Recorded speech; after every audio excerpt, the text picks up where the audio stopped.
ప్రేమిస్తే, నీ యేసయ్యను ప్రేమిస్తే ఇంకొకరికి పోయి దండం పెడతావా? నీ యేసయ్యను ప్రేమిస్తే ఇంకో బొమ్మ తెచ్చుకొని ఇంట్లో పెట్టుకుంటావా? నీ యేసయ్యను ప్రేమిస్తే ఆదివారం మాంటావా?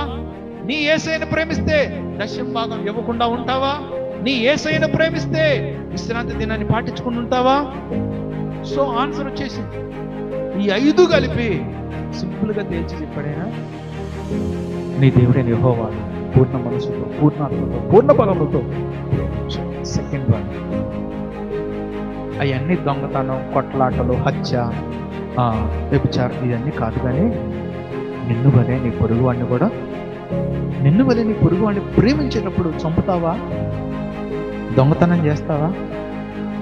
నిన్ను వలే నీ పొరుగువాడిని ప్రేమిస్తే ఎంత మంచి మనసు వస్తుంది. కొడతావా? తిడతావా? తగ్గువాడతావా? లాక్కుంటావా?